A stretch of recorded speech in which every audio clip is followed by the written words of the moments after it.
Welcome to the Money Mindful podcast, where money mindset and life coach Meaghan Jean Smith, hey, that's me, teaches you how to transform your relationship to money and achieve your life goals so you can live a glorious, magnificent, delicious, awesome life and love being you.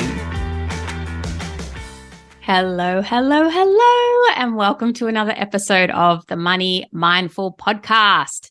I am your host, Meaghan Jean Smith, and today I'm super excited because I have one of my clients, Dr Jo Braid, on, and she is going to talk to us all about burnout. So you might recall a couple of weeks back on the podcast, the first episode back for season 5, I shared what I've been going through and that I think I actually went through burnout. And then because of that, and because I have this amazing client who is a specialist in this area, I thought, oh my gosh, I've got to get Jo on to tell us all the things about burnout, and also put her on the spot and ask her whether she thinks I had burnout or not. So without further ado, let's bring Jo on. Jo, I'm so stoked to have you on the show. Hey, Meaghan. So good to be here. Thanks for inviting me. So let me just tell everyone, first of all, Jo is one of these magnificent, accomplished women with all these letters after her name that I'm not even going to begin to know that what they all mean, but it means she's smart, okay? So she's a rehabilitation physician and she's a certified burnout coach living in rural New South Wales. And basically, she brings her skill set from that and her lived experiences of burnout recovery to clinicians across Australia. She's got a service-based business, so she provides burnout recovery for individuals, for physicians, and for groups through coaching in the workplace and workshops. And she also has a weekly podcast. Jo, is it called the Burnout Recovery? Tell me, you podcast, tell me. You've got it. Yeah, Burnout Recovery podcast. Yep. Yeah. So because I experienced this, what I think was burnout, I just thought this is the perfect opportunity to have Jo on to help us with this, because as I've been sharing with friends about my experience, I've been amazed, Jo, that so many women have been experiencing what I've been experiencing or are currently experiencing something that sounds like burnout. And I was like, you know what, man, I've got to get you on. Let's talk about this, because this is obviously something that's really relevant to a lot of people. So, I mean, I've just introduced you. Is there anything you want to add, that we need to know about you?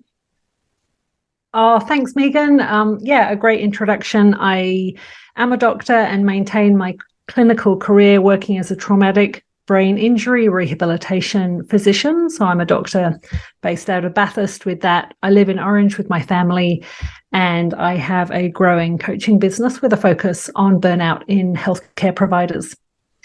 Love living here, love the opportunities that there are sort of in that rural life, which I think you might relate to as well, and sort of to a degree the time and the space that we do actually have in this kind of setup around here, which is intentional, but it's also, I feel, quite possible out here too, Meaghan. Yes. All right. So, Jo, let's lay it on you straight up. Okay. Questions. What actually is burnout? Because is it something that is a diagnosable thing? Could you go to the GP and they say, right, I'm diagnosing you with burnout? And the short answer is no. So burnout is an occupational phenomenon. So it's a phenomenon related to the workplace, defined in 1975. And it's got 3 main components: emotional exhaustion, cynicism, or sort of pessimism, cynicism towards your job, and a sense of reduced personal efficacy. So I talk about productivity. People feel less productive. So if you go and see your general practitioner, they usually wouldn't have that clear 3 factors as a diagnostic tool to say, yes, it looks like you've got this workplace phenomenon. And exactly as you were saying, Meaghan, it's not just in the workplace. I think maybe the people you've been talking to are showing some, you don't have to show all 3 parts of burnout, but it's sort of related to home as well. And we know that burnout is high in people in a caregiving role. So that's why it's being defined in teachers, in healthcare workers, but also we see it in people who have a caring role, either for younger people or older people. And it's in a way, it seems to be more expanded than that 1975 pre-internet, pre-COVID, pre-lots of things definition that was way back then. Yeah, well, that's the thing that really stumped me, and I'd love to hear your thoughts about this, because can you have burnout through doing something that you love? Yeah, I think that's a great question. And, you know, would you like to expand on that? I mean, would you like to absolutely define a scenario where somebody 100%. might be doing something they love? Yeah. Well, because so we were chatting when I invited Jo to come on the show. We had an off-air conversation about what burnout is, and I remember you going through those three points. And when you said, you know, like dissatisfaction with your job and things like that, I was like, well, that's not me. Like, I freaking love my job, right? I love what I do. But I still reached a point, and I don't know if you've listened to the podcast, Jo, that I released a couple of weeks ago about burnout. I mean, my experience with what I'm calling burnout, but in quotation marks, I'm not sure if I was in burnout. But my experience was I just felt exhaustion. I did feel a lack of motivation towards my work.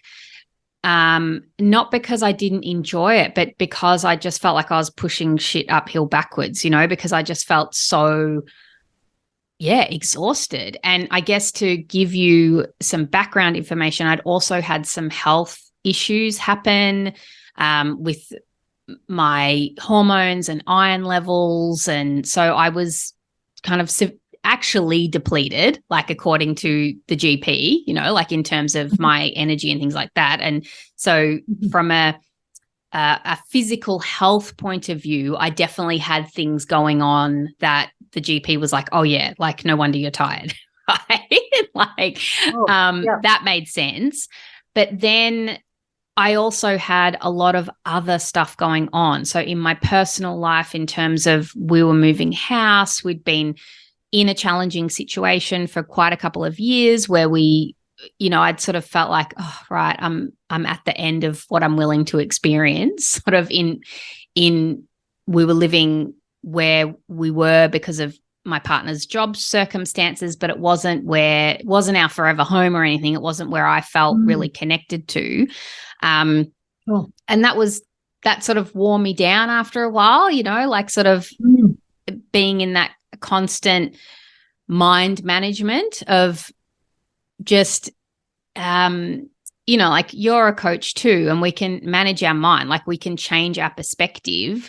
But at the same time, it's also like trying to make yourself like a red car when you don't like red. And really, you're never going to like red. And you're kind of forcing yourself to like red or be okay with red, right? Until you can get a white car. I mean, I don't know. That sounds so like a crazy analogy. I don't know if that's kind of gets the point across, but it wasn't like the place we're in was this awful. I mean, we met some really nice people and everything, but it just was like, oh, this isn't the right environment for me. I'm not where I want to be. And we were just longing to move. And then in the process of moving, and then COVID, and then, you know, when COVID hit, we're living in a different state away from all our support networks. And so I think it was just like an accumulation of 3 years of just like, man, I'm done, right? Like every cell in my body was just like, whew, we're done.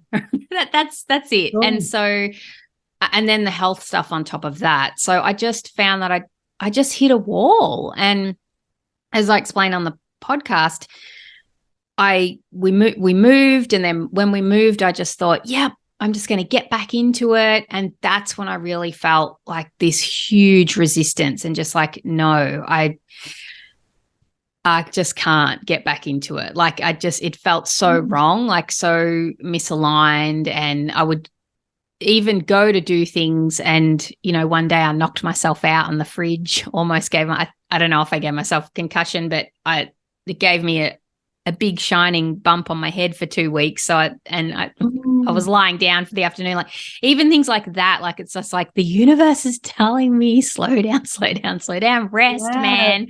Like, it's okay.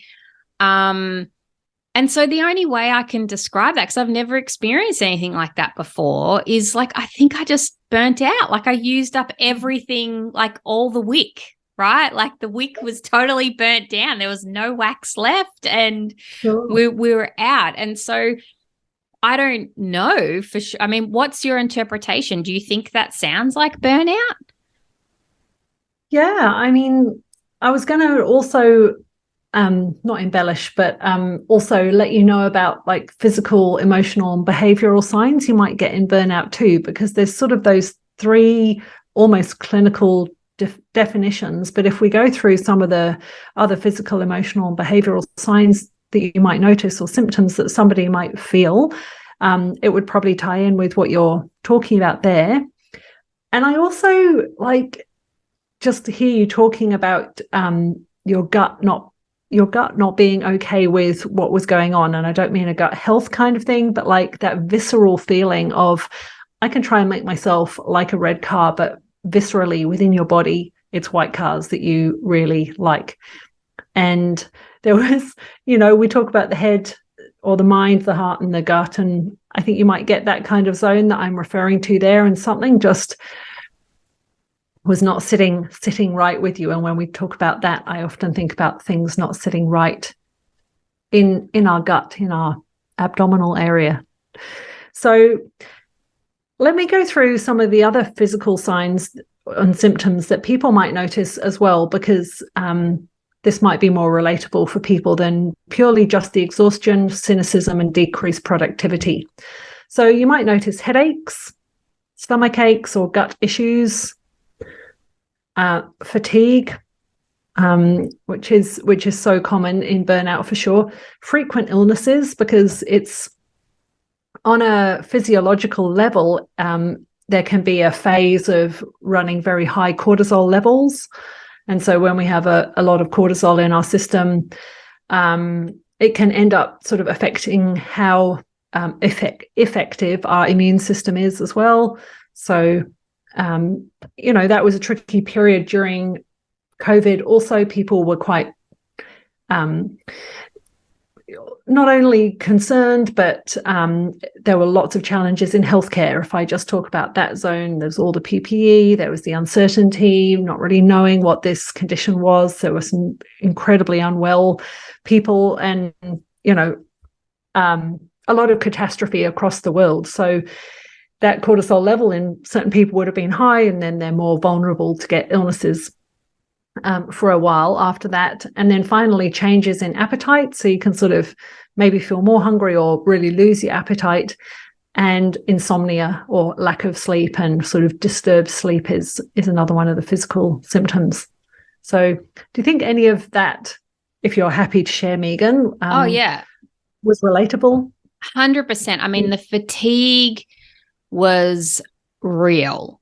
Like because I think I'm actually quite a high energy person. I'm not sure. I mean, it's weird to try and gauge yourself, right? But I mean, when I'm on, I feel like I'm on.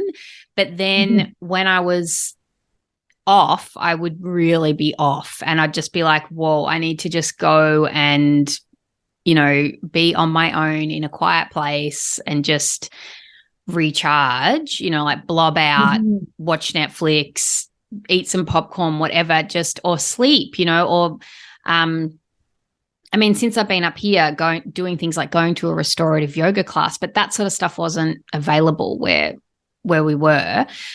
But also definitely I can relate to the immune system being run down. But the other thing, when you were talking, I caught something. I should have written it down because now I've just lost that thought. But oh, that's right. One of the things I was thinking of, though, that what you were describing is like menopause as well, Jo. I mean, I'm not in menopause. I'm still a bit young for that, but I'm getting close, right? And I'm around a lot of women who are in that age group, like around in the 40s, 50s. And a lot of women have talked to me too about their energy levels decreasing. And I mean, it's almost like this whole mixed bag, right? Like, you know, there was emotional stuff for me going on. There's like my energy levels are also, I'm noticing I don't have the same kind of energy levels that I used to have. You know, I can't go out and stay out late and get up the next day and be like, yeah, let's go. I'm just like, whoa, hang on, what? We stayed up after 10 p.m. Hey, what's happening? My world is coming crashing down. So, I mean, that's something else that I just want to throw in the mix. I mean, I know that's not your expertise, but do you find that there's interlinks? Like these are things that they sort of all join together and then, you know, it's like a cocktail a recipe for that's leading to burnout? Yeah, I think the menopause thing is also important to consider. So our estrogen levels are dropping as we enter towards menopause. I don't cross the path between being a doctor and being a coach, so I wouldn't be looking at my clients in coaching to see if there is change in their estrogen. But I guess we know that phase of life that's going to be happening, and that could certainly be tying in with the energy levels. But I don't know that that's sort of causative for a burnout situation happening there. There's just other factors that are contributing to how much energy you might have at that stage. I think I'll leave it there for sort of the physiological changes there. But if I go into the emotional symptoms, you might identify with some of these as well. And this is certainly what we would talk about in a coaching scenario as well. So feelings of helplessness, the cynicism I talked about, self-doubt, or you know, I see burnout in type A personality women, very high achieving women who do amazing things in their careers. And then there's this sort of sense of failure. I'm not getting to complete what I used to complete, and it's not quite as satisfying as it used to be. And then feeling detached or alone in the world. I mean, you referenced that a bit, sort of this wasn't quite your hood that you really wanted to be hanging out in. It didn't have some of those extra activities that really fill your cup that you've clearly found now. And then certainly the loss of motivation, which was one of the first things you talked about. So I think there's a handful there. Hey, I think you just described me to a T. I'm just like, I mean, that was something that I just found so frustrating. Like I had just such high expectations of myself, Jo, like to get things done. Right? Like, hey, come on, let's go. We've got the list. Like, let's do this. Right? And I would sit down to do things. And some days I would just be like, I've got nothing. Like my brain would just sort of go all foggy. And then I'd go lie down. And then I'd kind of give myself a hard time for lying down and just being like, what's wrong with you? Like, come on, like we can do this, you know? And that is very disconcerting. Like when you're used to being able to do so much and create so much, right? And then not to mention, like, that's just my job.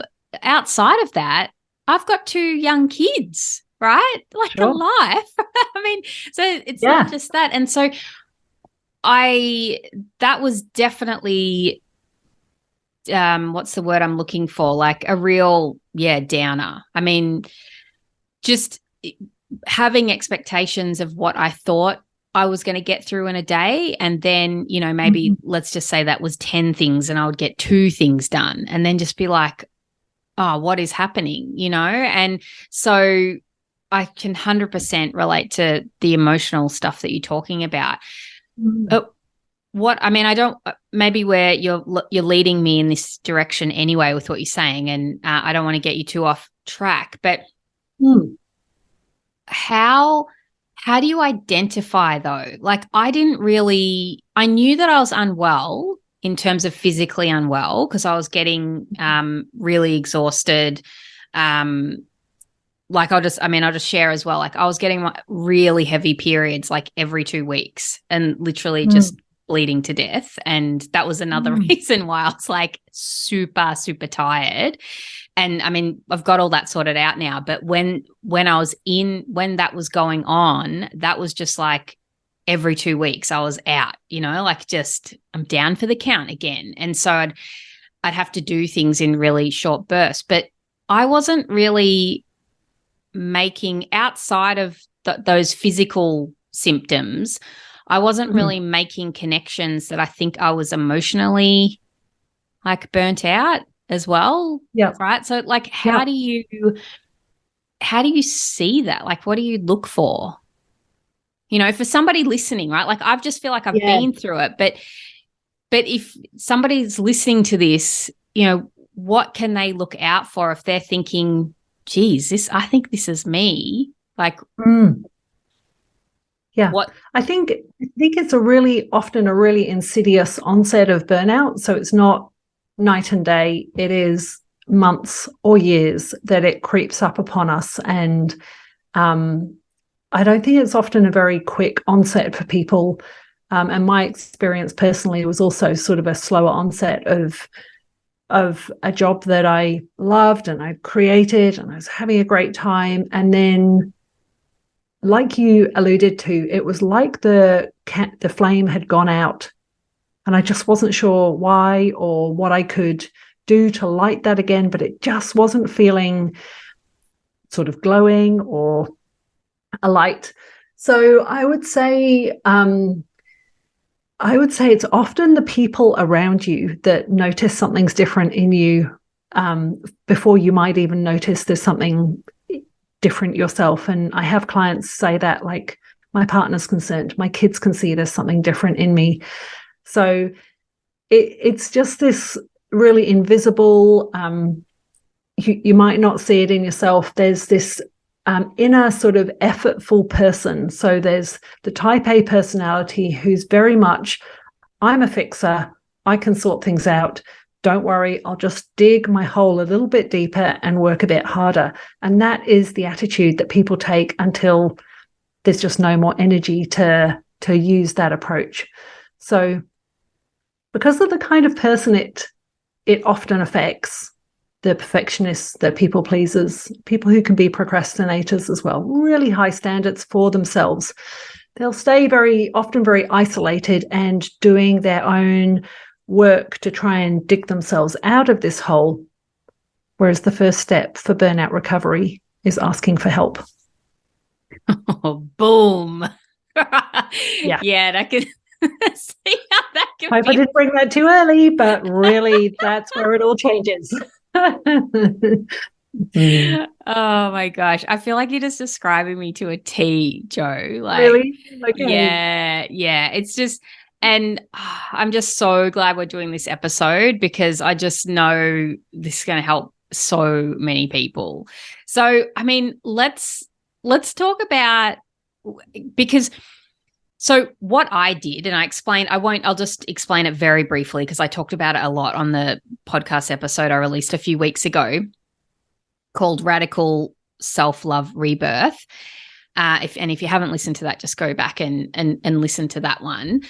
But basically, I mean, I'm in an incredibly privileged position, right? I'm not at the start of my career in terms of, I've got savings. I'm in my business. I've been very prudent with putting money aside in my business to be able to buffer me in situations where, I might not work or in a scenario like that. I also have a partner who works and, I was able to, and let me just say, I didn't take 2 months off completely. Like, I was still coaching my clients. Like, I've been coaching you, Jo, these last couple of months, right? Sure. But outside of my one-to-one coaching responsibilities, I pretty much shut down everything else that I was doing in my business. So I wasn't producing podcasts. I wasn't doing social media. I mean, I'd get on occasionally in stories, but a lot of my social media, that some people are like, hang on, what? You're on there every day. But I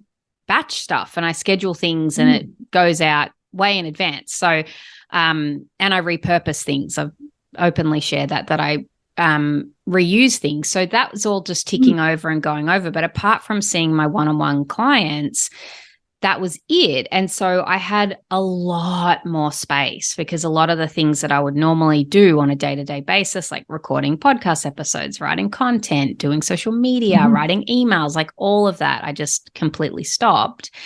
And I just flooded myself with nourishing, beautiful activities that just lit up my soul. Like I started horse riding. I started going to yoga. We lived just down the road from the beach. I was going for beach walks every day, getting lots of time on my own. Even though I think you describe me as an extrovert, I recharge by being alone. And I really like alone time, and a lot of alone time. And so I got a lot of that as well. And I just never set my alarm and would just wake up when I wake up. And if I felt tired, I'd go to bed early. Or if in the beginning, when we first moved up and when I started getting back into work in the afternoons, if I kind of hit a wall, I'd just go, okay, that's it. I finished coaching my clients. That's it. I'd just go and have a nap. Or, that's why I didn't bring the podcast out for so long, because I kept going to, and then I was like, oh, I just don't quite have the energy yet for this, But not everyone can do that, right? Like not everyone's in a situation where they can just go, oh, I'm just going to reduce like my work responsibilities by more than half, or I'm just, only going to work a couple of days a week for a few months. I mean, a lot of my listeners are women who have their own businesses, but I do have a lot of people that I support and who also listen to this show that work for other people, and that's not available to them. So what can you do to help recover from burnout if you can't just take 2 months off and prance around horse riding? Like what? I don't want to like Look, I think you've got like so much self-awareness there, and the space that you can factor into your usual schedule there. And people often think surely quitting is the answer, or surely taking a few months off here is the answer to getting over the exhaustion, which in healthcare workers is the predominant part of burnout. Absolutely. And I think it's very similar in women who are caregivers as well. But I don't think that just taking the rest is enough to change how you're going to show up in work again, or how you change showing up in your earning capacity, whatever that is for you, whether that's a business that you run or as an employee. All right, so I'm all ears right now, because I'm like, okay, this is where I'm at. Yeah. I've been resting. So let's talk about just some of the potential causative factors for burnout as well. We've talked about how it might show up and what you might see in somebody else or see in yourself. Let's find out the three main areas I talk about: work-related, lifestyle-related, and personality traits. And I've alluded to some of them already. But if you look at the work-related scenario, sort of having little or no control over your work. So you do have control over your work. But let's think about that for the wider audience. Lack of recognition in what you do, an overly demanding sort of job expectation. And then if it's monotonous or unchallenging, sort of that can be just like boring, and it doesn't really float your boat. It's not challenging the high achiever. Or on the flip side, a very chaotic or high pressure environment. And that can be certainly the hospital system. Data from 2021 from the Mayo Clinic showed at least 63% of physicians showed one part of the three parts of burnout. So that was data pre-COVID. So those were some of the work-related factors. The lifestyle-related, Yeah, I work with some clients who are in corporate and they have very sort of high stakes, high responsibility jobs. And she's actually going through a stage at the moment where she feels exhausted. And I'm like, oh, I wonder if she's experiencing burnout. I mean, I don't do that with her in the coaching situation because I'm not a doctor or anything. But one of the things she's doing is negotiating to take time off. And whenever she goes to sort of schedule it in, it's like, oh no, we need you then. Like we're doing this, big thing that they're doing in their company, or oh no, you can't take it then. And so I can see a clear example of that, how when you don't have choice over what you're doing. Yeah. Little control over that. Yeah, for sure.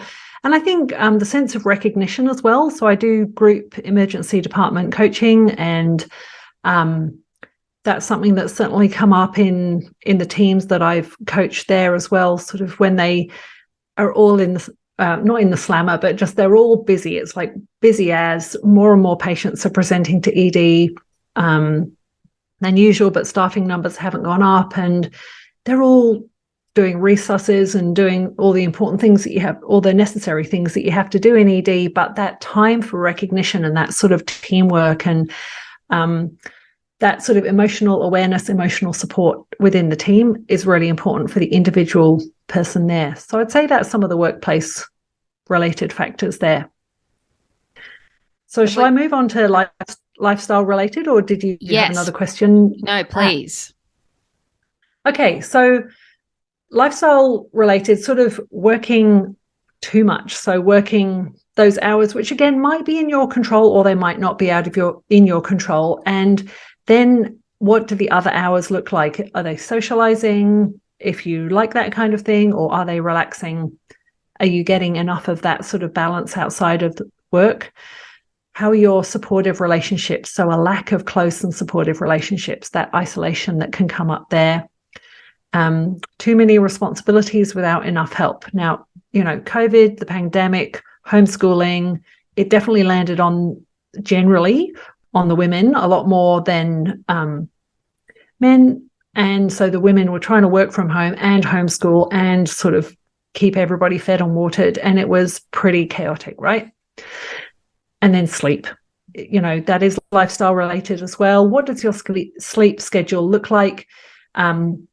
People in burnout can be using substances to cope. So that can be a whole range from Netflix to alcohol to other kinds of substances as well, that then can be impacting on how easily you fall asleep and what that quality of sleep is like. And I've had clients sort of wake up at 3 a.m. feeling panicked, feeling agitated about the day ahead. And we use some strategies there to get comfortable processing emotions so that they know what to do in that time to be able to get back to sleep rather than stay awake till their alarm might go off at 5 or so. Yeah.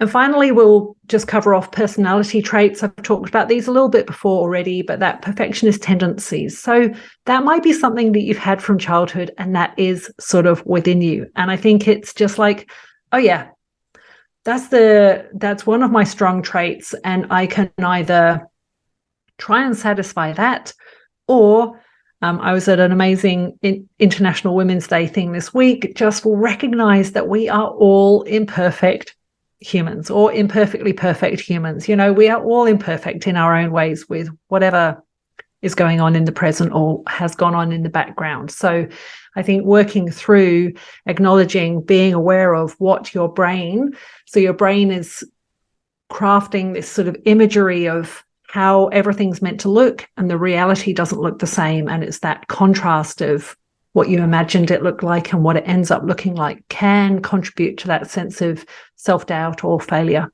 lack of satisfaction.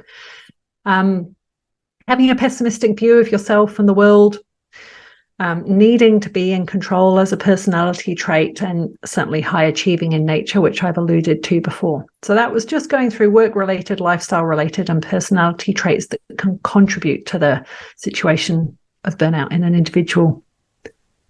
I'm I can just relate to this so hard, Jo. But I will say, I recorded an episode recently where I forgot to switch the microphone on. And for the first time in the whole 5 seasons of doing this show, I was like, I mean, I have made mistakes before, but I've redone it, right? But this time I was like, that's going out. And it felt like this big rites of passage thing. Like, you know what? I don't have to have perfect audio every single time I release a podcast. And if I release one episode out of 155 or however many it was at that time that doesn't have perfect audio, I think it's okay. And I'm sort of talking a bit funny. You might notice a tone in my voice, but it was like, it's huge for me to release that without re-recording it. Like that felt like, whoa, who am I? Right? Like this is going out into the world forever and it's not perfect. Ooh, do I need a paper bag to breathe into? No, it's okay. Right? Like really just like, it's okay. And I mean, in some respects, I think if I hadn't have been so just loving myself up so much recently and really creating that space, like holding the space for myself, to just meet myself where I'm at and meet my needs, I don't think I could have done that. I wouldn't have been able to release that podcast last year. Let's just say that, because I would have been like, no way, that's got to be re-recorded. Like there's no way I'm putting a podcast out where the audio wasn't high quality. So, I mean, I'm smiling. I mean, for those of you listening, when Jo's talking and I'm just nodding my head like the whole time, like, yes, yeah. Yeah, you're describing me. Yes. Yeah. Oh my gosh. So is there like, so what's the balance then between, because this is, all right, so this is an interesting thing. I want to know what your perspective is on this, because when I go for goals and when my clients go for goals, like sometimes it's like, all right, let's go, right? Like it's really like we're going for it. But that is coming from a place of the client has energy, they have motivation and they want to do it. It's not forced or fake, or it's like we're in, right? And I have certainly been in times in my life when that has been where I'm at and I've loved it. You know, like when I was doing coach certification, for instance, some of my calls at the start were at 10 o'clock at night, or like I'd get up at 5 a.m. in the morning for a call, or, you know, or I'd do things after my kids had gone to bed and stay up late. And I was really pushing the envelope, you know, like burning the candle at both ends, but I was thriving off it. Like I was absolutely loving it. And now the thought of behaving like I was behaving back then, now to do that kind of thing now, I'm like, oh my God, no way. Like zero, no. Like I would see clients at all sorts of times, like at nighttime and late at night and early in the morning. And now I'm just like, no, like I don't see clients in the evening anymore. Cause I'm just like, no, that's time for me to rest. Like totally different vibe. But anyway, to cut a long story short, to wrap up this question, Jo, the question is, how do you balance that though? Like the balance of going all in for your big juicy goals, but then also resting, like giving yourself what you need. I'm just curious to hear from your experience of working with people, you know, who have such high level jobs and responsibilities, and how do we do that? Like what examples have you seen from your experience? Yeah. So I guess you're going to meet the person where they're at, and where you were a handful of years ago when you were doing your coach certification was a high energy vibe. You weren't in burnout. You were like ready for more. You were hungry for more. You had a lot of energy there. And it sounds like it was enough rest that you were having in the in-between. What I'd say when I work with somebody who most likely is in burnout, I do a screening tool that I can share with your audience. and these are high achieving people that are really used to achieving goals, but we break things right down. So we can either use the reverse engineering sort of style of, well, where do you want to be, or what do you want to have different, and work backwards from there? Or I love Tiny Habits. I love Atomic Habits by James Clear. What are just some small things that we can start doing on the daily, so you start getting some wins, you get some runs on the board? Because these people have often had those in the past, but there's not been much going really well for the last few months or a year. So quite often what I like to do is grow their emotional awareness. The people I work with often haven't had any coaching before at all. So let's just look at and monitor one emotion every day. So that might be fatigue. It might be it could be how happy you feel. It could be how satisfied you feel. The client chooses one, and they do their own subjective scale of 0 to 10. And every day they just spend a little bit of time to mark off on that scale where they're at.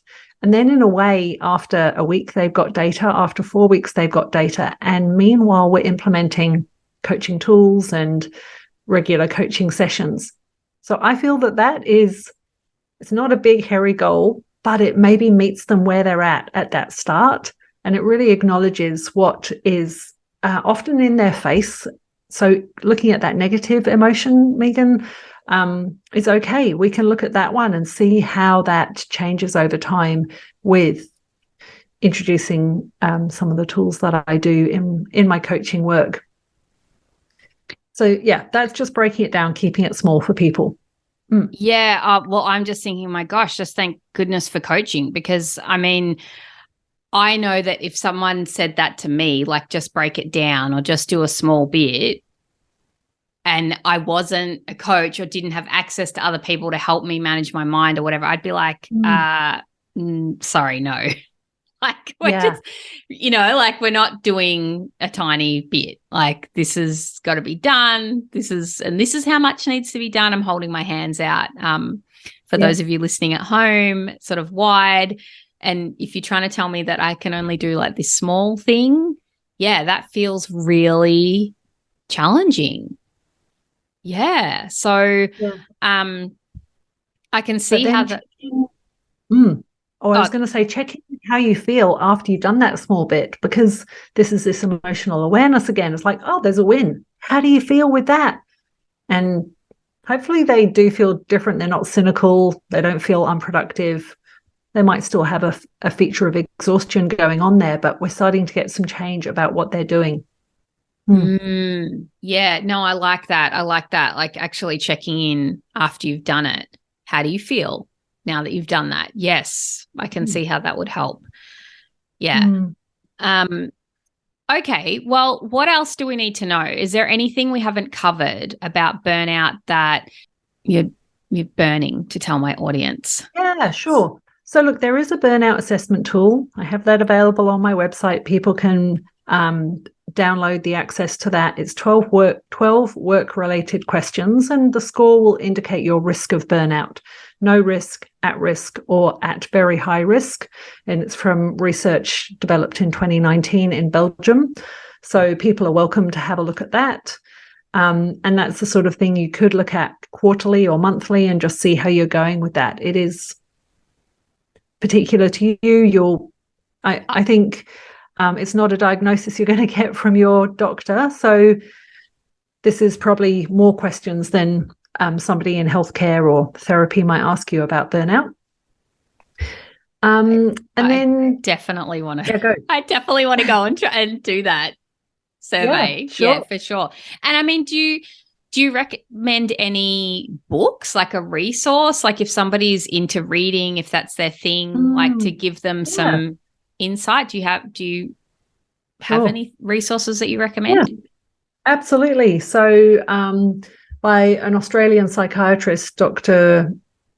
Gordon Parker, he's written a book on burnout. And then the two Nagoski sisters, who are just amazing, they've written a book on burnout as well. So you've got sort of more of a research slant by Dr. Parker, and then The Nagoski sisters are also research-based, but they have some nice little story that they put in through the flow of the book there, and some great descriptors of sort of the tunnel of emotions and working through that tunnel of emotion to get through to the other side. So those would be 2 books I'd highly recommend.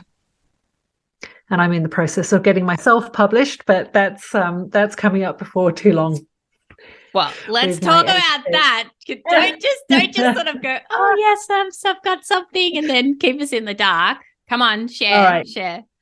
So I've already done a small booklet called The A to Z of Burnout Recovery, and I'm fleshing that out to be a workbook. So it's going to have thought prompts, it's going to have space to journal, and it's going to still have the wonderful A to Z that I've already created of lots of different things you might notice either in burnout or tools that you can use to help yourself get out of burnout. So stay tuned. I'm tuned. I want it. Oh my goodness. Actually, do you know what? That just occurred to me from what you were saying, like doing small things. I didn't even think of this until now, but one of the things that I did when I was at my worst, like last year when I was like, oh man, is I committed to drinking 1 liter of water a day, and I committed to taking vitamins because I had to take iron tablets, and but I was also taking like some other just vitamin C and stuff like that, just to get I think my system was a bit depleted. But then I just decided, I made a commitment that I was going to keep taking them even when I didn't feel unwell, right? Because normally I only ever take, I'm not really a vitamin taker. I just eat an apple or whatever, right? Like, but obviously my body did get depleted. My iron levels were low. And so I was like, okay, well, I mean, I don't take iron every day now, but you know, like I just was like, okay, well, I'm going to commit to regularly taking vitamins when I'm not sick, and not wait until I'm sick to take them.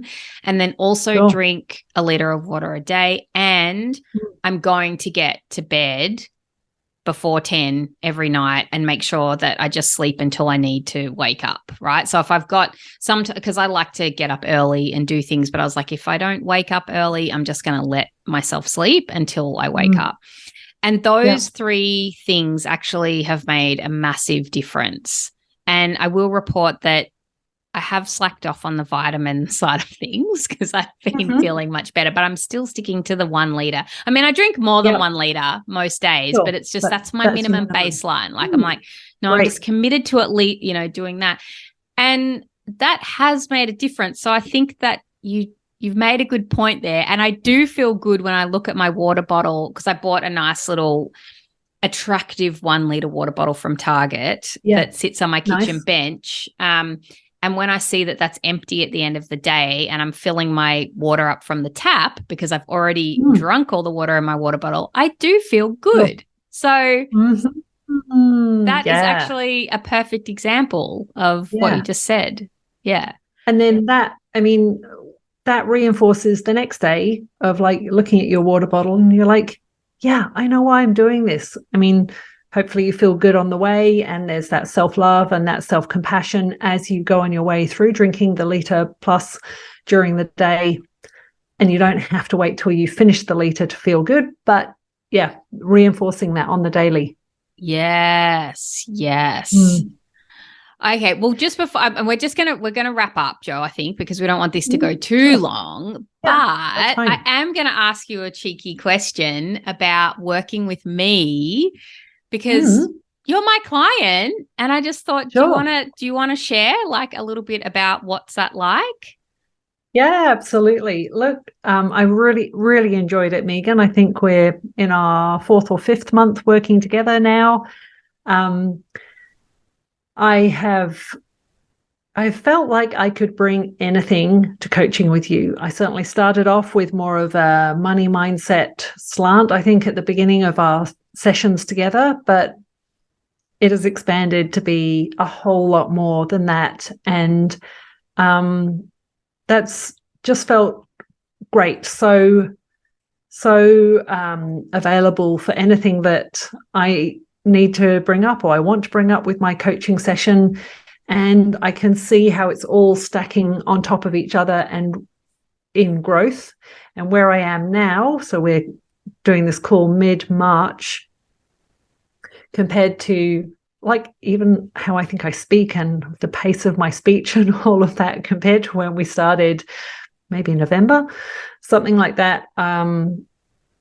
Lots has been a part of that, but certainly coaching with you every week for an hour, for 45 minutes, has been a really big part of that, Meaghan. So thank you. I really appreciate I don't know, the openness you bring as a coach in our sessions that we've had together.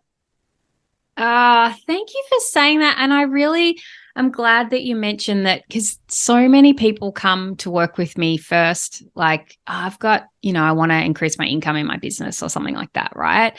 But then that always ends up being just the smallest part of the coaching. It's like, yep, this is great, but there's this whole vividness to your life, like so many aspects and really at the end of the day, so much about creating these money goals or money and life goals. I always say money and life because I'm like, how can you create a money goal in isolation, right? Like it's just, it's so much part of your life. But then it's really about who you're becoming, right? The person that you are, and that just fills up the space, right? In your whole life, like who you are and how you show up and how you want to be and how you want to dress, right? When you go and do a talk at and so I'm grateful that came up, that perspective came up, that people can hear that, because it is just so much more than just creating an amount of money, right? Like the amount of money is just the cherry on top. Like, okay, great. But what was all the actions and all the amazing things that we did, like working towards that goal? That's the stuff that I think's really like the real richness, the real juice, like. Yes. Yeah. So. Yeah. No, thanks, Meaghan. It's been fantastic. All right. So lay it on us. We want to know everything about you. How can we find you? You're an amazing resource. I mean, Jo does generally work with physicians, right? But do you work with people who aren't physicians? Yeah, I do. Okay. Yeah. Okay. I've just had a new client sign up who's not a physician, and she's great. She's ready to go, and we're getting well underway there. So I hang out at Dr Jo Braid, BRAID.com. That's my website, and on there you can find a link to the burnout assessment tool. So go for that. I put out a weekly newsletter, and I now put out a weekly podcast, and we're close to, if not at episode 20 already. So I share lots of different things about burnout and bring a handful of guests onto my podcast as well. And I offer 12 weeks of one-on-one 45-minute session coaching where people can move from that exhaustion, that cynicism, that decreased enthusiasm about life and work, and really not feeling as productive as they used to be, to pushing over their perfectionist tendencies, stopping the procrastination and getting it done, and really growing their emotional awareness and having that as a tool that can be with them for evermore. And I love working with my clients. They do get relief from burnout from the main features within about 4 weeks of working with me. So really, really great to be able to help people in this area that hasn't necessarily got a well-publicized way of getting out of the cycle of burnout at this stage. Oh my gosh, that is so amazing. And Jo, 4 weeks, I didn't realize that. That's incredible. And I know that there's a lot of teachers, a lot of doctors in my field of reach. Yeah. So I really hope that you guys go and check Jo out, because far out, like, I mean, having personally just experienced feeling like I've been through burnout, that to have support, someone to go to and help you manage that, yeah, priceless. So go check Jo out. And any links, I'll make sure they're in the show notes. So don't worry if you're driving, just scroll down and I'll make sure Jo's website and everything's there so you can find her. I'm definitely going to go and do that burnout survey because I'm just curious as anything now. Like, if anything, just I want to check it out. And if you have, I should just say first before I just roll into that, Jo, thank you. Thank you for coming on. This has been so valuable. Thank you, Meaghan. It's been great to be here, and thanks for letting me share what I'm passionate about and talk through all the things today. Thank you. You're so welcome. So if you have really loved what you've been listening to today, an amazing way to say thanks is to tell someone about the podcast. Tell someone about this podcast. Just share it. And if you feel like you want to just go one step further and give us a good rating on wherever you listen, if you listen on iTunes, that's always good. That would be so appreciative. So until I get in your ears next week, have an amazing week. Bye-bye. Thanks for listening to the Money Mindful podcast. For future episodes, be sure to subscribe. Ready to take the next steps? Creating your money and life goals can be super challenging if you don't have a process to follow. Get my free course that will help you get unstuck, clarify your goals, and get you going. For more info, go to meaghanjsmith.au.